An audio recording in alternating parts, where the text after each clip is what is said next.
अस्सलाम वालेकुम नाज़रीन, इस्लामाबाद से ज़हीरुद्दीन बाबर आपकी खिदमत में हाजिर है। नाज़रीन, पाकिस्तान और भारत के दरमियान गुज़िश्ता रोज़ जो मुज़ाकरात हुए थे, उसके बाद ये ख्याल किया जा रहा है कि दोनों ममालिक के दरमियान बर्फ़ पिघली है और मसाइल को हल करने के हवाले से दोनों ममालिक के दरमियान संजीदगी पाई जाती है। जो पाकिस्तान के वज़ीर ख़ारजा हिना रब्बानी खर है, उनके दौरे को काफ़ी अहमियत दी गई भारतीय मीडिया में भी और पाकिस्तानी मीडिया में भी, और ये ख्याल किया जा रहा है कि जो उनका दौरा है वो इस लिहाज से एक नई सोच का पता दे रहा है जो भारत में हमें नज़र आ रही है, भारतीय मीडिया में हमें नज़र आ रही है, जो ये चाह रहा है कि पाकिस्तान के साथ जो मसाइल हैं उनको खुश असलूबी के साथ हल किया जाए और स्टेप बाय स्टेप आगे बढ़ा जाए और ये कोशिश की जाए कि किसी तरीके से ये जो कई दहाइयों पर मुहित हमारी दुश्मनी है, हमारा जो इख्तलाफ है, उसको हल किया जाए। क्या वाकई इसी तरह से हालात है जिस तरह से हम देख रहे हैं? क्या वाकई भारत की सोच में तब्दीली आई है और क्या पाकिस्तान अपने वाकई दुरुस्त कार्ड खेल रहा है? इस तमाम सूरत हाल पर गुफ्तगू करने के लिए आज हमने अपने प्रोग्राम में ज़हमत दी है मारूफ डिफेंस एनालिस्ट गजाला नैयर साहब। गजाला साहब, वेलकम टू आवर शो। गजाला साहब, ये बताएं कि हिना रब्बानी खर जो पाकिस्तान की वज़ीर ख़ारजा थी, उनका भारत का दौरा आप कैसे देखती हैं और किस तरह से हम ये देखेंगे कि उनका दौरा पाकिस्तान और भारत के हवाले से हमें कोई एक नई उम्मीद दिला रहा है? जी, बल्कि मैं कहूँगी ये एक बड़ा मस्बत कदम है जो फॉरेन मिनिस्टर का विज़िट रहा है, क्योंकि पहले जो ताल्लुकात थे वो एक मुंजमद हुए थे। बल्कि उससे पहले अगर थोड़े से उसमें फ्लेक्सिबिलिटी आई थी जब 2009 में शर्म उल शेख में दोनों प्राइम मिनिस्टर्स मिले थे। उसके बाद 2010 में जो 60 समिट हुई थी भूटान में, उस वक्त वहाँ पर भी डिस्कस हुए थे, लेकिन उसके बाद फिर एक गैप आ गया था। और जो कि हिना रब्बानी खर ने इस मौजू के ऊपर उन्होंने हर मौजू को टच किया है। इस विज़िट में उन्होंने हर कोर इशू को एड्रेस किया है और हर एक के ऊपर बात की है, और मेरा ख्याल है ये बहुत ही पॉजिटिव स्टेप है, क्योंकि इंडिया पाकिस्तान के रिलेशंस काफ़ी अरसे से एक बिल्कुल स्टेगनेट हुए थे, स्टेटस को थे, उनको चेंज करने की ज़रूरत थी। क्योंकि जो हालात इस वक्त पाकिस्तान के साथ हैं, पाकिस्तान अपने नेबर कंट्री के साथ, पर्टिकुलरली इमीडिएट नेबर जो इंडिया है उसके साथ ताल्लुकात तो बिल्कुल ख़राब नहीं कर सकता, क्योंकि इस वक्त पाकिस्तान इकनॉमिकली इनस्टेबल हुआ है। उसके लिए पाकिस्तान को चाहिए कि इंडिया के साथ ताल्लुकात अच्छे करें, जिसकी वजह से ट्रेड एग्रीमेंट्स दोनों ममालिक के दरमियान। बम्बई बम धमाके पहले भी हुए और इस बार भी हुए, मगर हम ये देख रहे हैं कि इस दफ़ा भारत का उस तरह से रद्द अमल सामने नहीं आया जिस तरह से पहले आया था। आप क्या समझते हैं कि ये कैसा ये जेस्चर है? क्या इसको मुस्बत अंदाज में हमें देखना होगा? देखिए, बात ये थी कि पहले जितने भी पाकिस्तान के अगर हालात देखे जाएँ, पाकिस्तान तो खुद इस दहशतगर्दी की जंग से लड़ रहा है।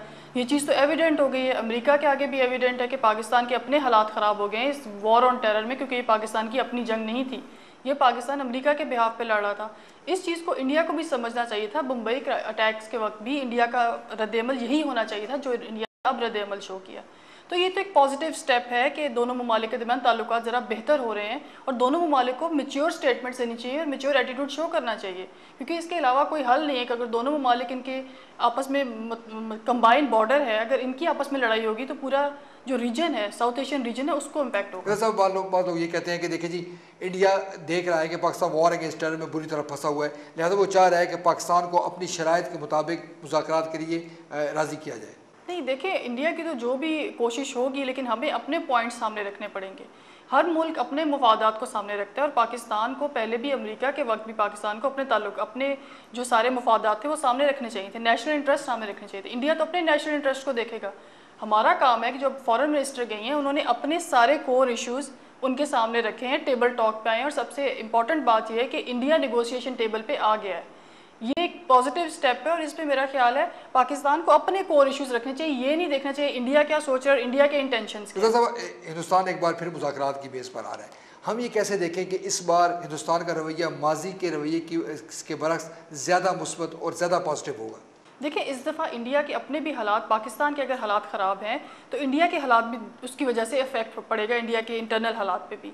और अगर जब अमेरिका ये सोच रहा है कि अमेरिका अफगानिस्तान से एग्जिट करेगा, उसका इम्पैक्ट भी दोनों कंट्रीज़ के ऊपर पड़ेगा, क्योंकि इंडिया की इन्वेस्टमेंट अफगानिस्तान में हो रही है और पाकिस्तान की भी ऑलरेडी अफगानिस्तान में है, जिसकी वजह से ये एक नया इशू बन जाएगा कि दोनों ममालिक के दरमियान फिर अफगानिस्तान का एक इशू आ जाएगा कि दोनों ममालिक उस इशू पे लड़ना शुरू कर देंगे। तो इट्स बेटर, ये इंडिया के लिए भी ज़रूरी है कि इंडिया जो है अपने ताल्लुकात को समझे और पाकिस्तान की अहमियत को दरगुजर ना करें। डॉक्टर साहब, हम ये देखते हैं कि हमेशा से हिंदुस्तान जो है वो ऐसी बातें करता रहा है कि पाकिस्तान में दहशतगर्दों के अड्डे मौजूद हैं, वो ख़त्म करने चाहिए, बम्बई बम धमाकों के मुजरिमों को करार वाकई सज़ा दी जाए, जब तक ये मुतालबात पूरे नहीं होते हम मुज़ाकरात पर नहीं आएंगे। आप क्या समझते हैं कि ये जो हटदर्मी थी और ज़िद से अभी ख़त्म हुई है? देखिए वो बात ठीक है, लेकिन जिस तरह से उसामा बिन लादेन की एपिसोड हुई है उससे तो एक चीज़ पाकिस्तान के ऊपर ये चीज़ तो आ गई है कि जी पाकिस्तान का जो एक इतना अलकायदा का एक मेन अहम लीडर था वो पाकिस्तान के अंदर से मिला है, वो भी इस्लामाबाद, नियर इस्लामाबाद के।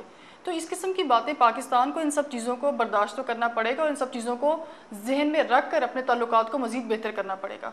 अब एक उम्मीद रखी जा सकती है क्योंकि फ़ॉरेन मिनिस्टर ने कहा है कि वो नेक्स्ट ईयर भी 2012 में भी वो फिर मिलेंगे, मिड ईयर में जून और जुलाई में उनकी फिर मुलाकात होगी। और उसके अलावा उन्होंने कहा कि सेक्रेटरी लेवल की जो टॉक्स हैं, जितने मिनिस्टर्स सारे मिनिस्टर्स हैं वो आपस में, बल्कि सेक्रेटरी लेवल्स की, सेक्रेटरीज फॉर डिफेंस और ट्रेड के, ये अपनी ताल्लुकात और मीटिंग्स इसी तरह से कंटिन्यू रखेंगे। ज़्यादा बालो ये कहते हैं, देखिए जी हिंदुस्तान एक बड़ा मुल्क है और एक ज़िम्मेदार रियासत अपने आप को कहता है, मगर उसकी जो फॉरेन पॉलिसी है उसमें हमें ज़्यादातर जज्बाती अंदाज नज़र आता है। पाकिस्तान के साथ वो हकीकत पर मबनी पॉलिसी इख्तियार नहीं करता।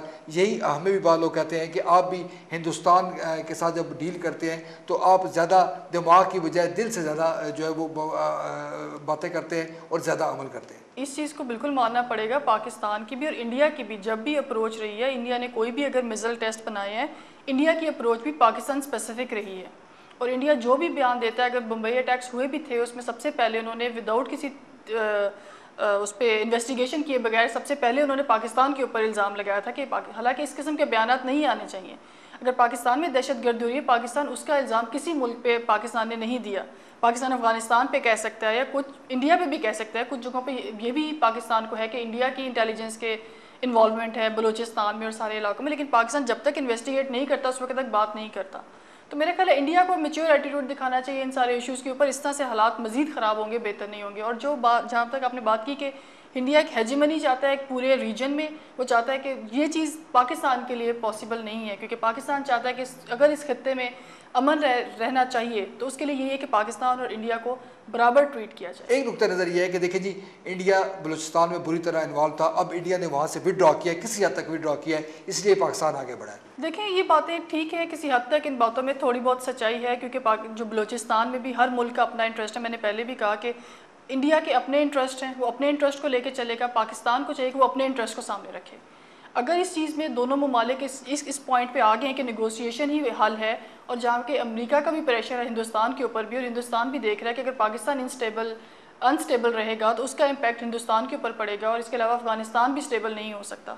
तो मेरा ख्याल है इस हद तक इंडिया ने एक अच्छा मतलब पॉजिटिव स्टेप है कि वो उसने पाकिस्तान के साथ ताल्लुकात बहाल करने के लिए सोचा है, और इस दफ़ा लगता है कि इंडिया सीरियस है कॉम्पोजिट डायलॉग के लिए पाकिस्तान के साथ। बात ये कहते हैं कि जी पीपल टू पीपल कंटेक्ट अगर होगा तो हुकूमतों को आसानी होगी कि वो आपस के जो इख्तलाफात है उनको ख़त्म कर लें। तो आप सोचते हैं कि पीपल टू पीपल कॉन्टैक्ट की अहमियत तो वाकई ज़्यादा है? जी बिल्कुल, ये बहुत इंपॉर्टेंट है। बल्कि पीपल टू पीपल कॉन्टैक्ट में तो बल्कि इस विज़िट में उन्होंने ये बात की है, उन्होंने ट्रेड के ऊपर भी बात की है, और इसके अलावा ट्रैवल के ऊपर बात की है, वीज़ा को रिलैक्स करने के ऊपर भी बात की है, और इसके अलावा उन्होंने सार्क समिट को कहा है कि वो एक ऐसा फॉरम है जिस पर दोनों ममालिक करीब आ सकते हैं।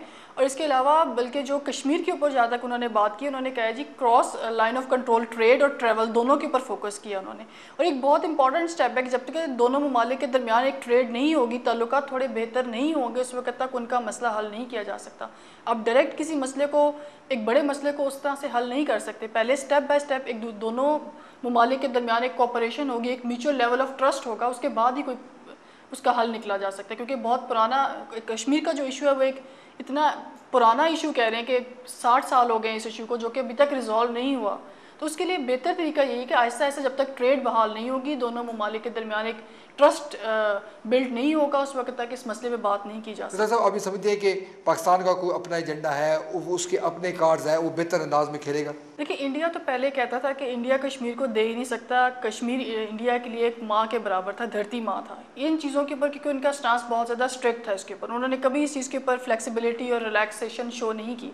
लेकिन अब जहाँ तक बात हुई है कि ताल्लुकात इस्तवार करने की बात हुई है, जिसमें लाइन ऑफ कंट्रोल के ऊपर उन्होंने कहा है कि जी उसको स्ट्रेंथन किया जाए, और प्लस उन दोनों ममालिक के दरमियान जो दोनों डिस्प्यूटेड एरियाज़ हैं उनके दरमियान ट्रेड स्टार्ट की जाए।